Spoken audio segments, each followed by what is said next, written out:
Ang ugong ng malalaking bentilador ng air conditioning ay dumadagundong ng malalim sa isang sikretong pasilidad sa ilalim ng lupa ng Maynila. Ang mga kumikislap na neon light ay tumatanglaw sa isang malaking mesang gawa sa kahoy na oak sa loob ng isang lihim na silid pulungan. Padabog na ibinagsak ni General Cruz ang isang makapal na folder na may selyong pulamarkang top secret sa ibabaw ng mesa. Ang malakas na kalabog ay umalingaw-ngaw sa kahabaan ng mga pader na gawa sa makapal na konkreto. Si Arnel, ang punong inhinyero ng Aerospace Structural Engineering, ay dahan-dahang itinulak ang nakrolyong asul na blueprint papunta sa gitna. Ang kanyang magagaspang na daliri ay inilatag ang papel na naglantad sa mga matatalim na linyang aerodinamiko at tagong geometriya ng isang 5th generation stealth fighter jet. Walang imik ang kalihim ng pananalapi. Inilabas nito ang kanyang gintong ballpen. Ang matinis na click ng takip nito ang tanging bumasag sa nakakabinging katahimikan bago tuluyang dumapo ang dulo ng panulat upang pirmahan ang ibabang bahagi ng dokumento ng pag-apruba. Umaganang idineklara ng Pilipinas ang kanyang soberanya sa himpapawid. Ngunit ang mga lihim ay laging may sariling pakpak para lumipad. Makalipas lamang ang 72 oras, ang mga digital na screen sa command center ng kagawaran ng tanggulang pambansa ay biglaang nagkulay pula at kumislap ng nakakabulag. Napako ang paningin ni Arnel sa mga error code na bumubuhos sa screen na tila ulan. Mariin niyang naikuyom ang kanyang panga hanggang sa lumitaw ang mga ugat sa kanyang leeg. Ang buong supply chain para sa T-800 military-grade carbon fiber ay sabay-sabay na kinansela. Sa isang iglap, 3 malalaking cargo ship na naglalaman ng mga advanced flight control microchips at titanium alloys ang biglang nag-iba ng direksyon at pinabalik sa gitna ng karagatan. Bumitaw ang mga naglalakihang kapangyarihan ng mundo. Hindi sila nagpaputok kahit isang bala, ngunit desidido silang sakalin ang proyektong ito ng buhay upang mapanatili ang kanilang monopolyo at kapangyarihan. Kinuha ni Arnel ang telepono. Namuti ang mga kasukasuan ng kanyang mga daliri sa sobrang higpit ng pagkakakapit sa matigas na plastik. Kinansela nila ang lahat ng kontrata, sir. Nanginginig na boses ng kanyang assistant mula sa speaker. Wala na pong sino man ang gustong magbenta ng mga piyesa sa atin. Wala na tayong natitira. Hindi nagpakawala ng buntong hininga si Arnel. Sa halip, ibinagsak niya ang telepono sa ibabaw ng keyboard ng napakalakas, dahilan upang mabasag at magkadurog-durog ang plastik nito. Tumalikod siya, naglakad palabas ng gumuhong opisina at dumiretso sa Underground Secret Research Center na nakabaon ng malalim sa mga kuweba ng limestone sa bulubundukin ng Sierra Madre sa Hilagang Luzon. Ang malaking hangar ng eroplano sa loob ng kuweba ay amoy basa at kinalawang na bakal. Libu-libong inhinyero ang nakatayong tahimik. Ang kanilang mga mata ay kakikitaan ng matinding kawalan ng pag-asa matapos malaman ang balita. Naglakad si Arnel sa gitna ng karamihan. Padabog niyang ibinagsak ang isang kimpal ng hilaw na graphite at isang bloke ng natural na goma mga yamang hinukay at kinuha mismo mula sa sariling lupa ng bansa sa ibabaw ng bakal na mesa. Ang malakas na ingay ay gumising sa lahat mula sa kanilang pagkakatulala. Akala nila susuko tayo at gagapang pabalik para magmakaawang bilhin ang kanilang mga lumang eroplano, umaalingaw-ngaw at nanunuot na sigaw ni Arnel. Kinuha niya ang isang industrial grinder at binuhay ito. Ang matinis at nakakabinging ingay ay yumanig sa buong kuweba habang idinidiin niya ang mabilis na umiikot na talim sa ibabaw ng graphite. Nagliparan ang mga maliliwanag na kulay kahel na tilamsik ng apoy, tumatama sa kanyang safety goggles. Ibinuhos ni Arnel ang buong bigat ng kanyang katawan sa makina. Ang mga kalamnan sa kanyang balikat ay matinding nanginig dahil sa puwersang kinailangan para labanan ang katigasan nito. Malalaking patak ng pawis ang tumulo sa kanyang mga mata hanggang sa humapdi ito, ngunit hindi siya kumurap kahit minsan habang ang matigas na bato ay unti-unting sumuko at nadurog bilang itim na pulbos ng carbon. Kung ayaw nilang magbenta ng mga pakpak sa atin, sigaw ni Arnel sa ibabaw ng ingay ng makina habang tinitipon ang pulbos ng carbon sa isang tumpok. Tayo mismo ang huhubog nito mula sa sarili nating lupa at mga luha. Nagsimula ang nakakapagod na trabaho. Ang mga kamay na dati sanay lang sa paghawak ng mouse at pag-type sa keyboard ay ngayoy nakabalot sa makapal na guwantes na goma, isinasawsaw sa mga batya ng matapang na kemikal upang bumuo ng sarili nilang radar-absorbing composite resin. Kailangan nilang magtiis na paghaluin ang katas ng natural na goma at nanocarbon structures. Ang masangsang na amoy ng kemikal ay nagdulot ng pag-ubo ng dugo sa ilan, ngunit pagkatapos nilang punasan ang kanilang mga bibig, muli silang humawak sa mga test tube. Walang sino man ang huminto para magpahinga. Walang sino man ang umatras kahit isang hakbang.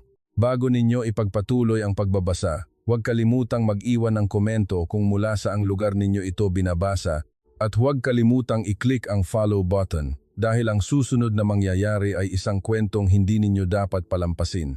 Nang hating gabi na iyon, habang ang unang set ng stealth coating material ay pinapatuyo at unti-unting tumitigas sa loob ng vacuum pressure control room, ang karayom ng pressure gauge sa panel ay biglang nanginig ng matindi. Ang main pressure control valve na kinokontrol ng isang closed-loop computer system ay nagsimulang umikot pakanan ng mag-isa. Ang tunog ng umiikot na metal ay umalingaw-ngaw sa dilim. Hindi ito isang simpleng mekanikal na pagkasira. May isang tao o isang bagay na nakapasok sa mahigpit na firewall system at ang temperatura sa loob ng baking room ay mabilis na umaakyat patungo sa puntong maaari itong sumabog. Ang mga emergency siren ay tumili ng matinis. Nilulunod ang ingay ng ventilation system. Sumugod si Arnel sa mga work table. Ibinagsak ang kanyang kamao sa emergency power cut-off button nang napakalakas kaya't nabasag ang plastic na takip nito at nasugatan ang kanyang kamay. Sabay-sabay na namatay ang 12-dosenang computer screen. Ngunit ang mga digital na numero sa vacuum pressure gauge ay patuloy na tumatalon ng baliw. 300, 400, 500 psi. Ang nanocarbon structure na bumabalot sa katawan ng eroplano ay magkikristal ng hindi normal at masisira kung ang pressure ay lalampas sa limitasyon. Isang misteryosong malware ang nakapasok at nilock ang lahat ng electronic valves, ganap na hinaharangan ang anumang utos mula sa control room. Ganap na automated ang system. Patayin nyo ng mano-mano ang balbula sa main pipe ngayon din, sigaw ni Arnel laban sa nakakabinging ingay. Kinuha niya ang isang malaking flashlight at puwersahang binuksan ang mabigat na pintuang bakal. Si Anton, isang batang inhinyero na nasa edad 20, ay humablot ng 1 metro't kalahating haba na crowbar at tumakbo kasunod niya ng walang pag-aalinlangan. Sinagasaan nilang dalawa ang nakakapasong init na bumubuga mula sa singaw ng gas pipe. Ang amoy ng nasusunog na cable insulation ay masakit sa ilong. Sa harap ng malaking emergency valve, ang bakal na tubo ay nagbabaga sa pagkapula dahil sa init na lumampas na sa 150 degrees Celsius. Hindi na naghintay si Arnel. Hinablot niya ang nakasabit na heat-resistant gloves, isinuot ito at isiniksik ang dulo ng crowbar sa pagitan ng gulong ng balbula. Tumalon si Anton at inilapat ang kanyang balikat sa kabilang dulo ng bakal. 1, 2, tulak, palahaw ni Arnel. Umumbok ang mga kalamnan sa kanyang mga braso, ang mga ugat ay halos pumutok sa ilalim ng kanyang damit na basang-basa ng pawis. Mariing nagngit-ngit ang mga ngipin ni Arnel hanggang sa malalasahan niya ang pait ng sariling dugo sa kanyang bibig. Ibinuhos niya ang buong bigat ng kanyang katawan sa hawakang bakal. Tumagos ang init sa makapal na guwantes hanggang sa mapaso at maglapnos ang balat ng kanyang palad na parang idinikit sa nagbabagang uling. Tumulo ang malamig na pawis sa kanyang mga mata, ngunit hindi siya sumuko. Ang tunog ng nagkikiskisang bakal ay tila tumitili, pumipilas sa kanilang pandinig. Ang mahigpit na gulong ng balbula ay dahan-dahang gumalaw, pulgada bawat pulgada. Ang kanilang humahangos na paghinga ay sumabay sa tunog ng metal pipe na halos mapunit na. Konti pa, diin pa. Tili ni Arnel, pinipilit ang buong bigat at nakabitin sa crowbar hanggang sa umangat ang kanyang katawan mula sa sahig. Nang maabot ng pressure gauge ang red line, tuluyang sumara ang main valve na may malakas na tunog na pang. Ang high-pressure gas ay sumingaw sa backup pipe na may malakas na whoosh at nagpakawala ng napakalaking init sa buong baking room. Napaupo sina Arnel at Anton na parehong naghahabol ng hininga sa malamig na sementong sahig. Walang kontrol na nanginginig ang mga kamay ni Arnel. Ang malalang paglapnos ay kitang-kita sa kanyang mga palad. Ngunit nakapako ang kanyang mga mata sa heat-resistant glass. Ang itim na stealth coating sa mga piyesa ng eroplano ay kumikinang pa rin. Nakaligtas ito sa pagkawasak sa huling sandali. Nabigo ang cyber attack na lumikha ng pagsabog, ngunit ganap na nawasak ang central computer system. Naputol ang koneksyon nila sa labas ng mundo at ang advanced computing technology ay tuluyang namatay. Gamit lamang ang liwanag ng flashlight, tumayong nakakiling si Arnel, kumuha ng pisara at puting heso. Kung patay ang server, gagamitin natin ang sarili nating mga utak para kalkulahin ang bawat pulgada ng aerodynamic equations gamit ang ating mga kamay. Deklarasyon ni Arnel, nag-aalab ang pag-asa sa mga mata ng mga inhinyerong nakapaligid sa kanya. Nagsimula silang maglatag ng mga blueprints sa sahig na konkreto, ginagamit ang mga flashlight bilang kapalit ng neon lights. Ngunit nang itutok ang liwanag sa cross-section ng thrust vectoring engine core, muling bumalot ang katahimikan. Walang sino man ang nangahas na magsalita. Yumuko si Arnel at hinaplos ang linya ng lapis na gumuguhit sa istruktura ng combustion chamber, nanlumo ang kanyang mga kilay. Ang mapait na katotohanan ay lumantad. Ang pagkakaligtas nila mula sa sabotahe kanina ay nagpatagal lamang ng kanilang tiyak na kamatayan. Ang tunay na problema ay wala sa nasirang computer, kundi sa istruktura ng haluang metal. Walang imported na titanium. Isang nakakatakot na katotohanan ang naghihintay kung bubuhayin ang makina sa buong puwersa. Ang sasapitin nila ay mas malala. Tiningnan ni Arnel ang thermodynamic equations na isinulat ni Anton sa pisara sa ilalim ng malamlam na liwanag ng flashlight. Ang mga numero ay tila hatol ng kamatayan para sa proyekto. Melting point, bulong ni Arnel, paos at nanginginig ang boses. Ang istruktura ng lokal na metal na mayroon sila ay kaya lamang tiisin ang maximum na init na 1,600 degrees Celsius. Ngunit ang combustion chamber ng 5th generation engine ay nagliliyab sa 2,200 degrees Celsius. Kung bubuhayin, ang mga turbine blades ay matutunaw na parang tubig sa loob ng 4 na segundo at sasabog, wawasakin ang bawat tao sa test room. Nadurog ni Anton ang heso sa kanyang kamay dahil sa higpit ng hawak nito. Napaupo siya sa sahig, hawak ang kanyang ulo sa labis na desperasyon. Nasa dead end na tayo, sir. Walang imported na aerospace-grade titanium, hindi natin kayang lagpasan ang pisikal na limitasyong ito, nanalo na sila. Hindi pa, malakas na sigaw ni Arnel. Ikinuyom niya ang kanyang mga kamao, bumaon ang kanyang mga kuko sa mga lapnos niyang palad, dahilan para tumulo ang sariwang dugo sa semento. Naglakad siya at padabog na binuksan ang Geological Mineral Data Files ng Pilipinas. Ang tunog ng napupunit na papel ay pumailan lang. Biglang, ang kamay ni Mang Kanor, ang 60, taong gulang na punong metallurgist, puno ng kulubot at peklat mula sa mga pagkapaso ay dumapo at mahigpit na humawak sa balikat ni Arnel. Sino ang may sabing kailangan lang nating gumamit ng metal, bata? Sabi ni Mang Kanor sa boses na paos ngunit puno ng autoridad. Inilabas ni Mang Kanor ang mineral map at inilatag ito sa mesang bakal. Ang kanyang magaspang na hintuturong parang liha ay itinuro ang isang pulang tuldok sa mapa, zirconium sand. Buhangin ng zirconium mula sa lumang minahan sa mga baybayin ng Palawan, paliwanag ni Mang Kanor habang tinatapik ang kanyang daliri sa mesa. Kung kukunin natin ito, dudurugin hanggang maging pinong pulbos sa micron level at ibabalot sa ibabaw ng metal gamit ang sinaunang pamamaraan ng fire-resistant ceramic baking, pagpapatong-patungin ang libu-libong manipis na layer. Magsisilbi itong thermal barrier coating na kayang tumagal hanggang 2,500 degrees Celsius. Nanlaki ang mga mata ni Arnel. Ang kanyang puso ay tumibok ng napakabilis na halos sumabog ito mula sa kanyang dibdib. Namuo ang malamig na pawis sa kanyang noo.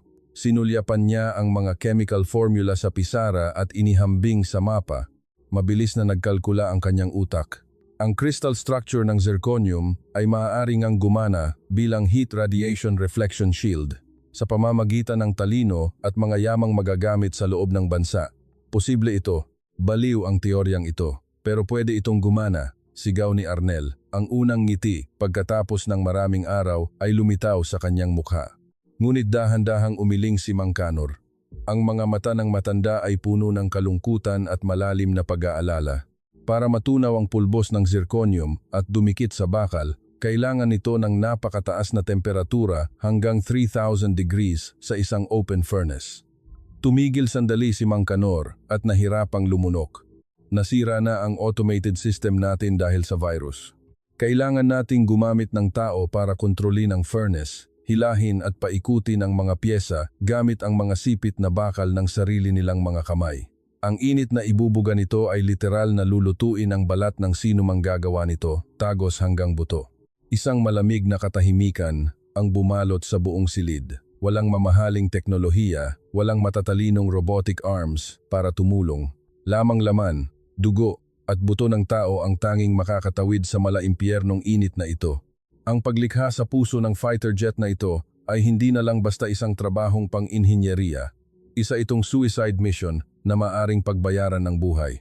Ngunit bago pa may makapagpresinta ng kanilang sarili na harapin ang kamatayan, muling tumunog ang emergency siren mula sa siwang ng bundok, binabasag ang nakakabinging katahimikan ng hangin. Hindi ito cyber attack, kundi ang hagupit ng nagagalit na inang kalikasan.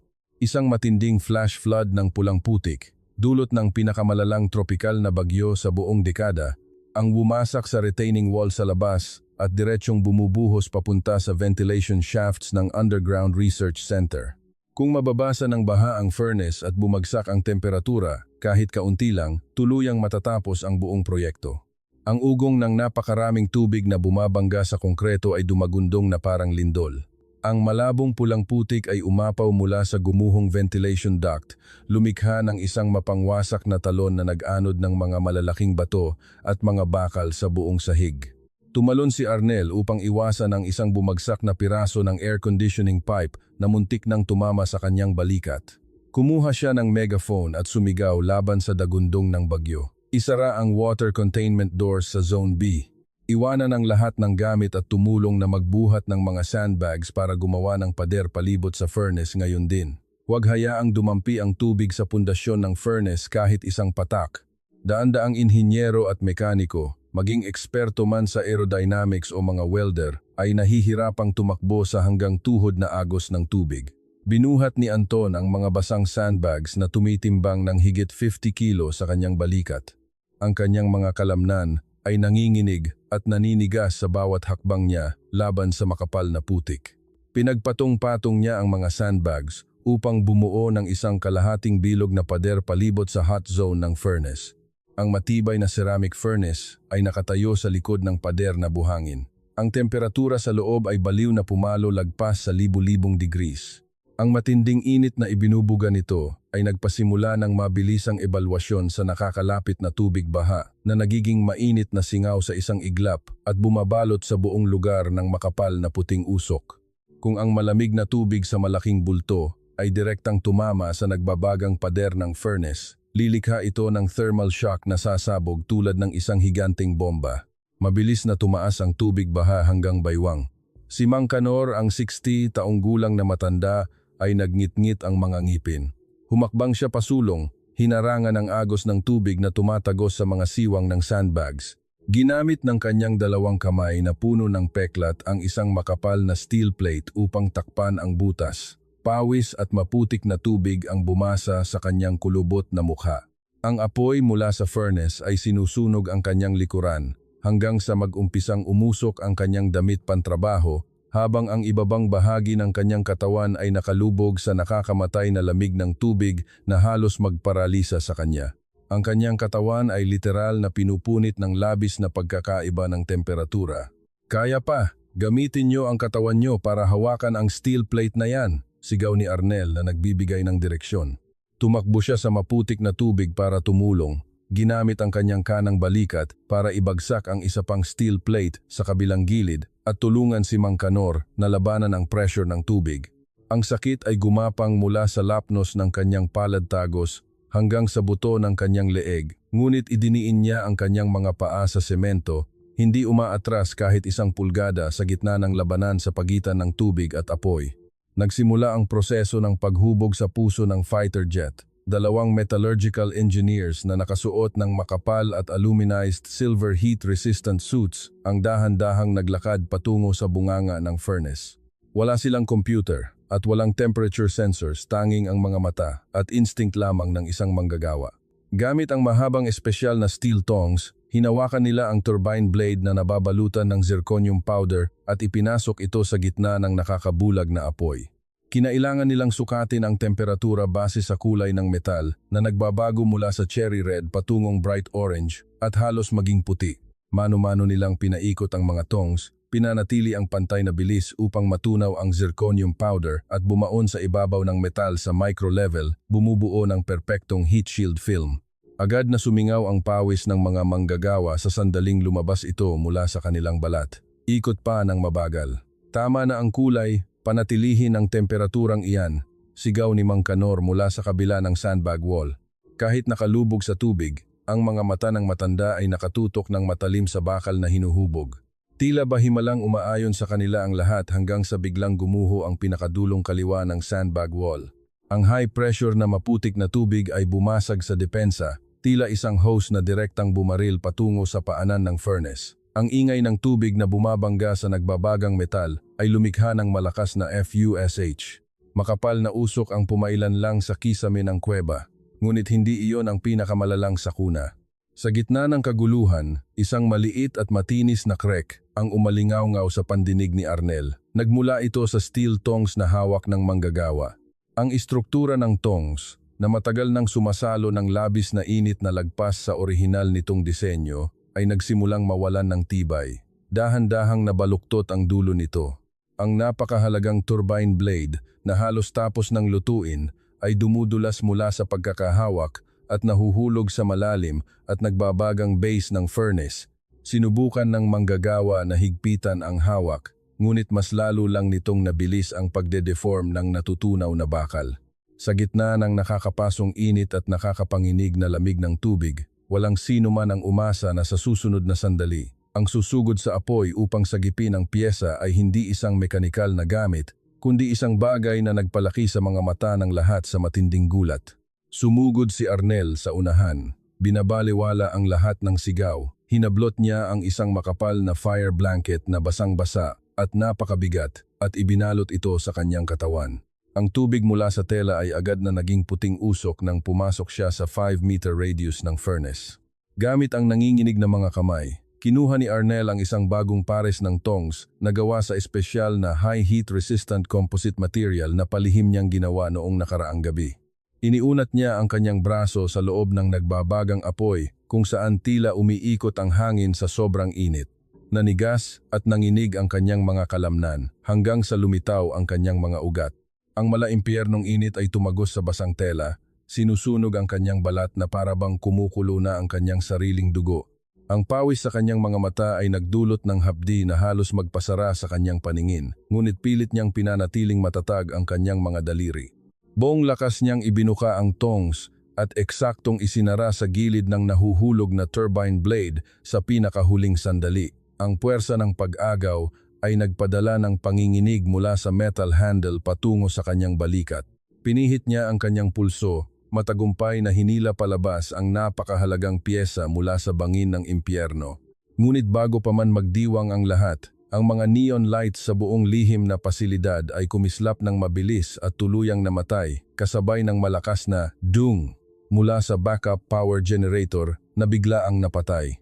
Ang dambuhalang ventilation system sa kisame na sumisipsip ng nakakalasong usok ay biglang huminto. Ang hangin sa loob ng kuweba na dati nang manipis ay nagsimulang kumapal sa carbon monoxide at singaw ng kemikal. Sinubukan ni Arnel na huminga ng malalim, ngunit hapdi lang ang gumapang sa kanyang lalamunan. May naghack at pumatay sa main breaker mula sa labas, sigaw ni Anton na umaalingaw-ngaw sa dilim. Binuhay ng batang inhinyero ang kanyang flashlight at tinutukan ang main circuit control panel. Ang fiber optic cables na nakakonekta sa temperature sensors ay napunit dulot ng isang maliit na pagsabog mula sa isang remote control. Hindi ito sira ng makina. Isa itong planadong sabotahe na inayos ng isang traidor na nagtatago sa dilim. Walang cooling fans. Ang temperatura sa test room ay mabilis na umakyat sa antas na ilang minuto lang kayang tagalan ng ordinaryong tao. Hindi tumakbo si Arnel para iligtas ang sarili. Ginamit niya ang kanyang balikat para ibagsak ang isang bakal na humaharang sa daanan at dumiretso sa tangke ng liquid nitrogen sa gilid ng silid. Kung hindi tayo matutulungan ng makina, gagamit tayo ng manual cooling method, sigaw ni Arnel. Siya at ang 4 pang technician ay nagtulong-tulong na buhatin ang mabigat na tangke ng metal, dahan-dahang itinagilid ito upang ang liquid nitrogen na may temperaturang mas mababa sa -190 degrees Celsius ay dumaloy sa pamamagitan ng improvised shockproof rubber pipes. Ang tunog ng liquid nitrogen na bumabangga sa nagbabagang bakal ay matunog parang maliliit na kidlat. Kailangang gamitin ni Arnel ang lahat ng kanyang lakas para yakapin at pigilan ang rubber pipe na matinding nanginginig dahil sa pabago-bagong air pressure. Ang mga kalamnan sa kanyang likod ay halos mapunit. Basang-basa ang kanyang katawan sa putik mula sa baha at pawis. Nakadikit na ang damit sa kanyang balat. Sa gitna ng kadiliman na tinatanglawan lang ng mga kumikislap na flashlight, nagtrabaho sila na parang mga buhay na makina. Kinakalkula nila ang dami ng nitrogen sa pamamagitan ng pakikinig sa tunog ng dumadaloy na gas sa metal pipe bawat patak upang panatilihing pare-pareho ang temperatura ng turbine blade gaya ng itinuro ni Mang Kanor.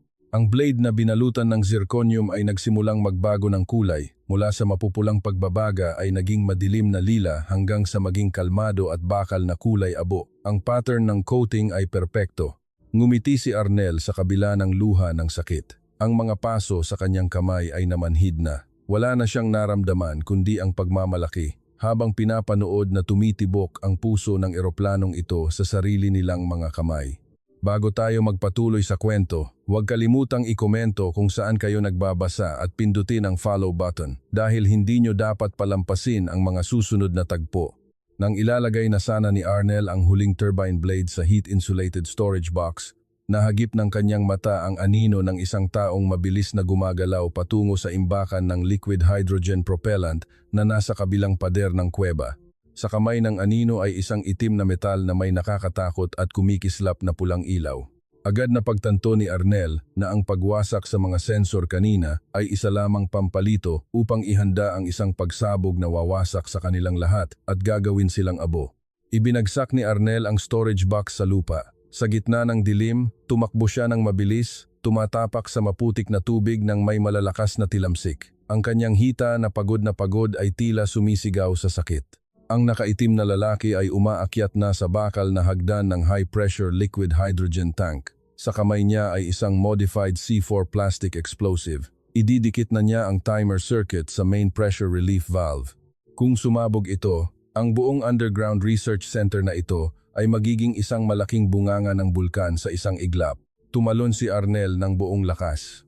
Ang kanyang kanang kamay, na puno ng malalang paso, ay mahigpit na kumapit sa bukong-bukong ng lalaki. Malakas na sumipa pabalik ang nakaitim.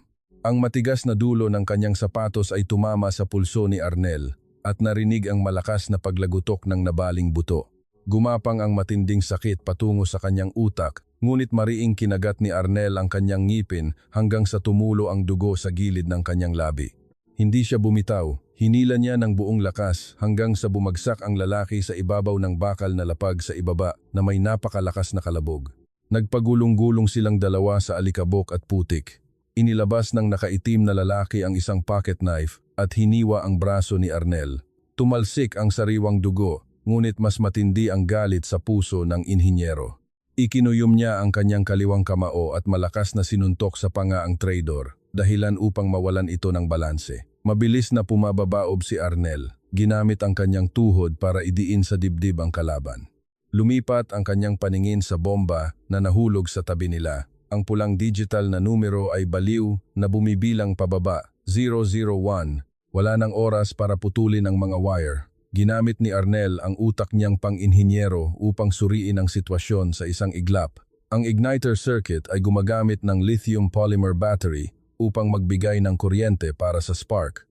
Hinablot niya ang bakal na wrench sa kanyang baywang at inihampas sa valve head ng liquid nitrogen pipe na hindi kalayuan. Nabutas ang bakal na tubo. Ang nitrogen gas, na may lamig na higit negative 190 degrees Celsius, ay bumuga na parang makapal na puting usok. Sinipa ni Arnel ang bomba diretso sa gitna ng malamig na agos. Sa isang iglap, ang sobrang lamig ay pinatigas at pinahinto ang kemikal na reaksyon sa loob ng baterya. Ang digital na numero ay mabilis na kumislap bago tuluyang mamatay sa eksaktong 0 to 01. Ang buong circuit ay nagyelo at naging paralisado.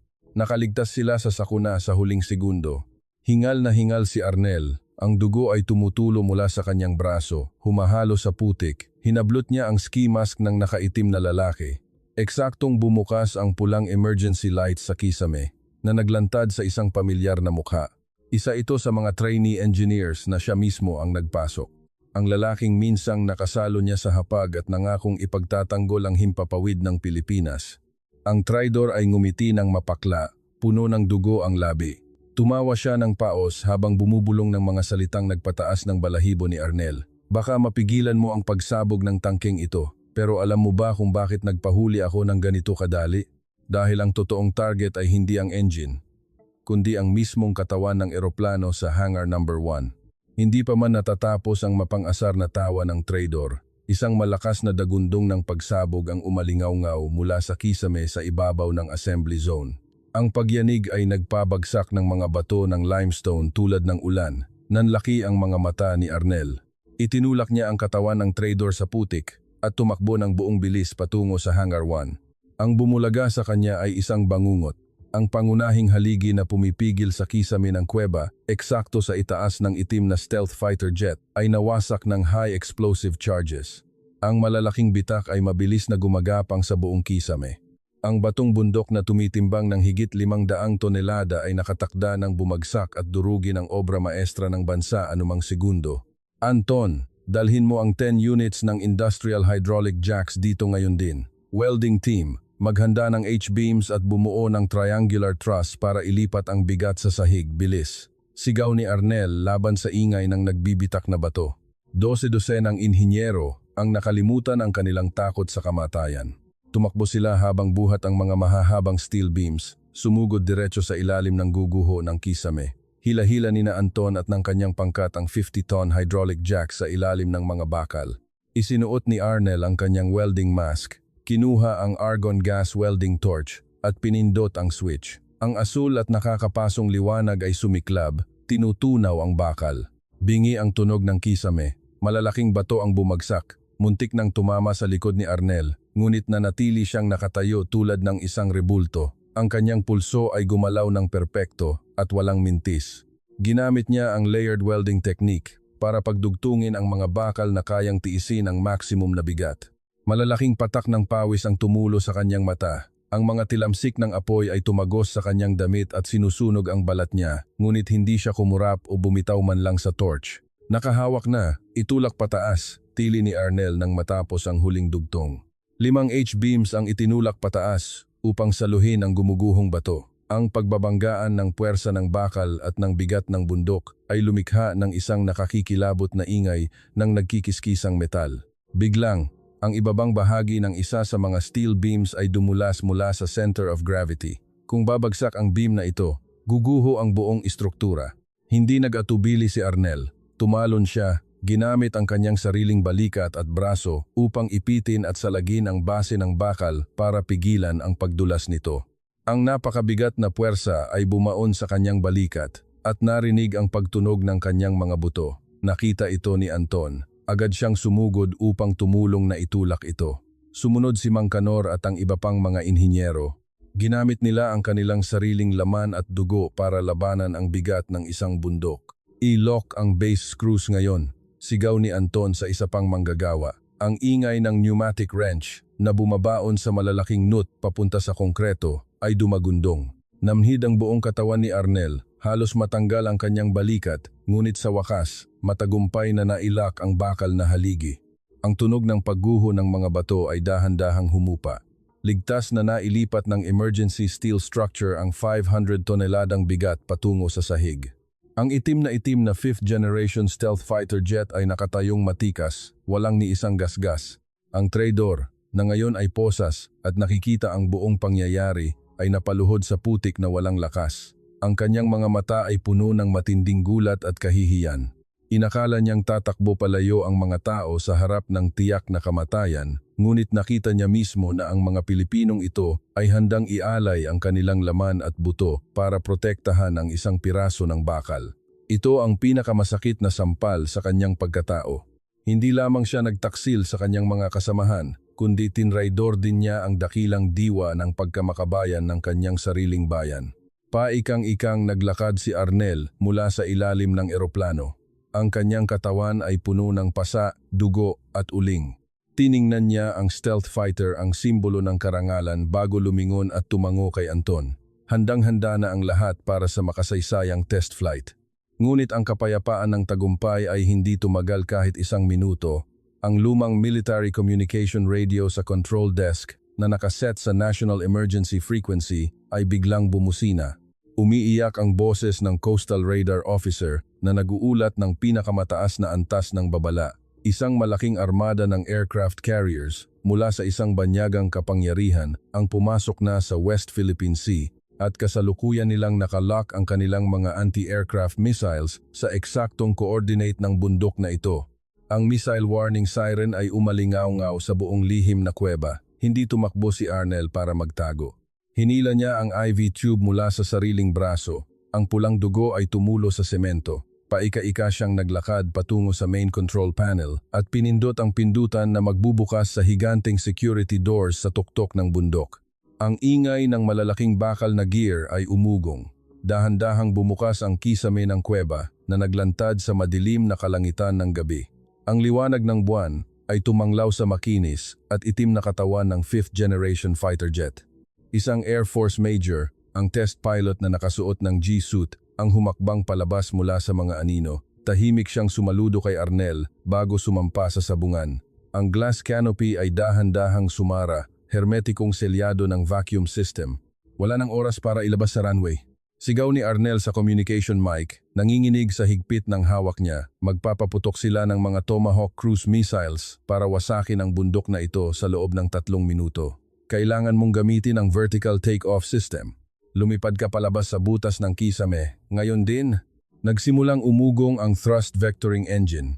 Ang tunog nito ay hindi matinis tulad ng mga lumang eroplano. Ito ay isang malalim na dagundong na nagpayanig sa mga lamang loob ng lahat. Asul na apoy ang bumulwak mula sa likuran ng makina.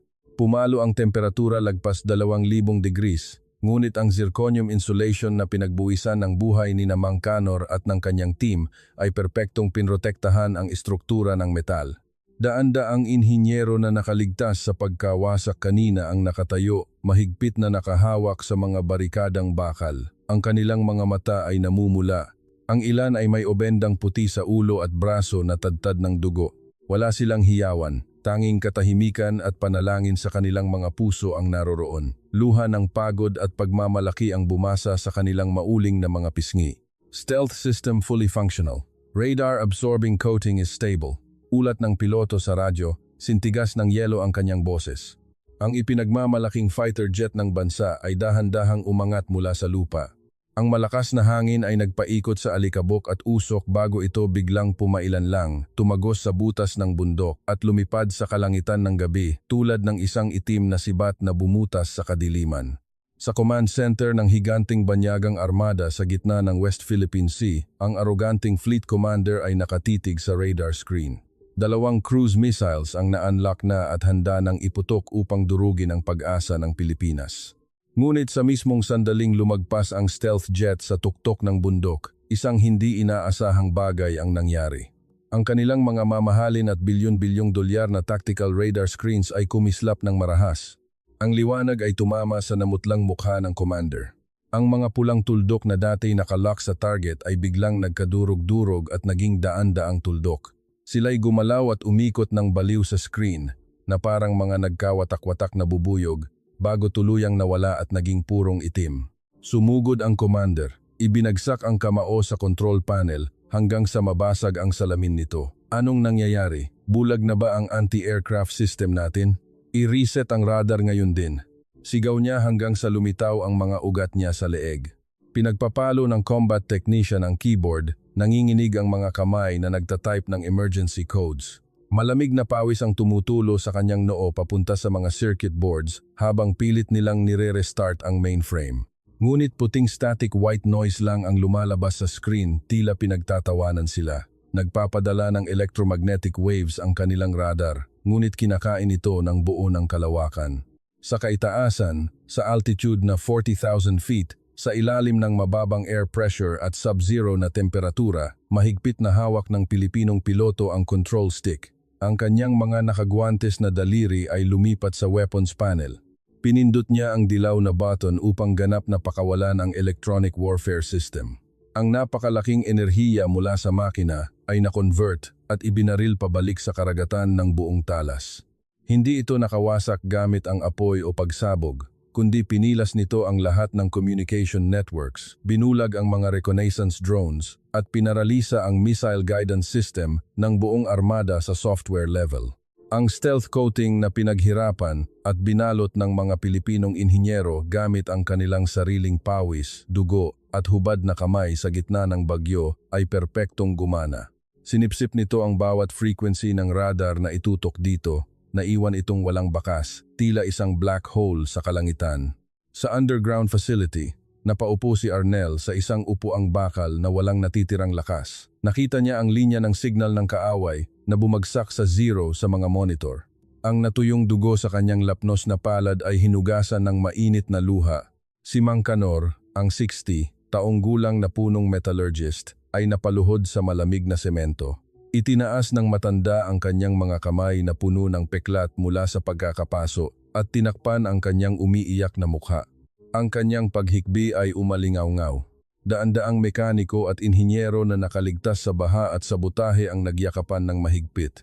Itinago nila ang kanilang mga mukhang puno ng uling sa balikat ng isa't isa. Ibinubuhos ang takot, kaba at pagod na matagal nang gumagapos sa kanilang mga kaluluwa sa loob ng maraming buwan. Ito ay mga luha ng karangalan. Hindi lang sila lumikha ng isang makinang pandigma. Lumikha sila ng isang hindi nakikitang kalasag upang protektahan ang kanilang inang bayan. Pinatunayan nila sa mundo na ang talino at determinasyon ng mga Pilipino ay kayang talunin ang monopolyo sa teknolohiya ng malalaking bansa ng Asya at ng daigdig. Sa tahimik at parang sementeryong tulay ng banyagang aircraft carrier, dahan-dahang inalis ng fleet commander ang kanyang sombrero. Tumingin siya sa labas ng malaking bintanang salamin, nakatitig sa kalangitan na tila walang laman, ngunit puno ng isang hindi nakikitang kapangyarihan. Ang kamay na dati nagbibigay ng utos na manira ay ngayoy nakabitin na lamang ng walang laban.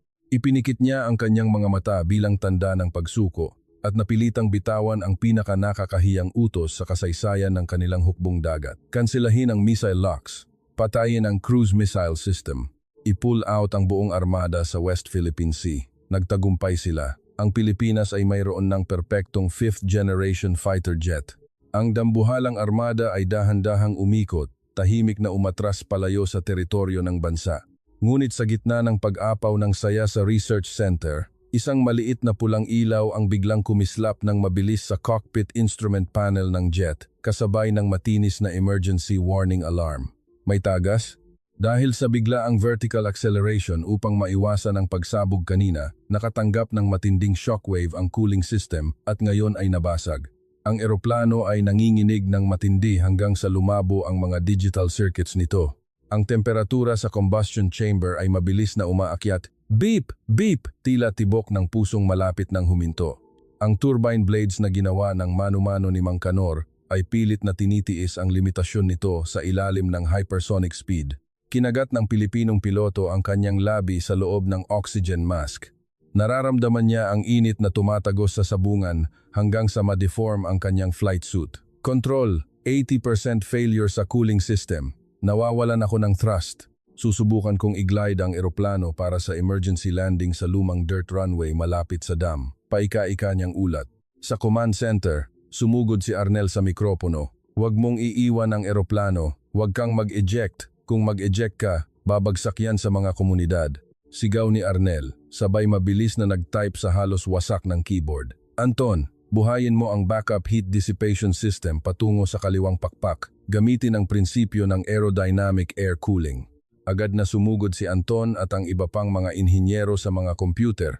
Sabay-sabay nilang kinalkula ang air resistance equation sa loob ng isang iglap upang hanapin ang perpektong anggulo ng pakpak na makakatulong sumipsip ng init mula sa engine core ng pinakamabilis. Sa kaitaasan ng himpapawid, ang itim na eroplano ay bumulusok mula sa langit tulad ng isang sugatang phoenix. Ang kahel na apoy ay lumalabas mula sa likuran paminsan-minsan. Ginamit ng piloto ang kanyang buong husay upang i-glide ang 12-dosenang toneladang bakal nang walang makinang nagtutulak. Inilalapag ito ng banayad sa magaspang na lupang runway.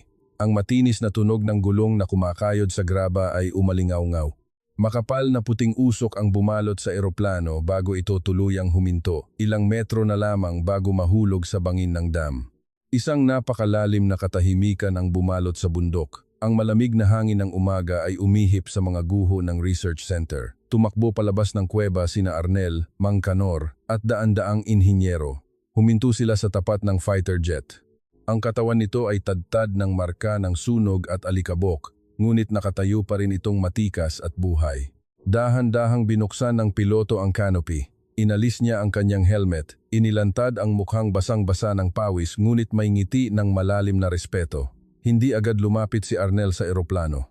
Sa halip, lumingon siya at tiningnan ang mga hilera ng mga mekaniko at inhinyero sa kanyang likuran. Bawat isa ay may malalang paso, sugat at tuyong luha.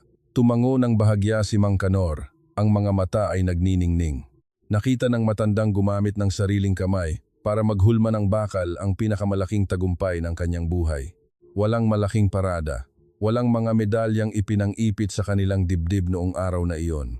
Mayroon lamang daan-daang kalalakihan at kababaihan na sabay-sabay na lumuhod sa mabatong lupa. Iniyuko ang kanilang mga ulo bilang pasasalamat sa lupang tinubuan, sa kanilang katatagan, at sa diwa ng pagka-Pilipino na nagpatunay na ang imposibleng hamon ng mundo ay nagawang katotohanan. Mula sa malayo, tahimik na isinara ng commander ng Banyagang Armada ang screen ng satellite monitor niya. Kinuha niya ang kanyang sombrero at formal na sumaludo sa itim na monitor bilang pagpupugay sa isang kalaban na hindi niya nakita, ngunit naramdaman niyang may pusong mas malaki kaysa sa anumang missile na kaya nilang iputok. Ang teknolohiya ay mabibili ng pera, ngunit ang alab ng pusong lagpasan ang limitasyon ng tao para protektahan ang sariling bayan, iyan ang hindi kailanman malilikha ng mga banyagang kapangyarihan kahit gumastos pa sila ng bilyon-bilyong dolyar. Bulong ni Arnel sa kanyang sarili. Habang ang gintong liwanag ng sikat ng araw ay nagsimulang tumama sa pakpak ng kauna-unahang stealth fighter jet ng Pilipinas, nagsilbi itong simbolo ng isang bagong umaga. Sa wakas, napatunayan ng mga Pilipino at ng buong Timog Silangang Asya, hindi na sila kailanman yuyuko kaninuman, lalo na sa kanilang sariling himpapawid.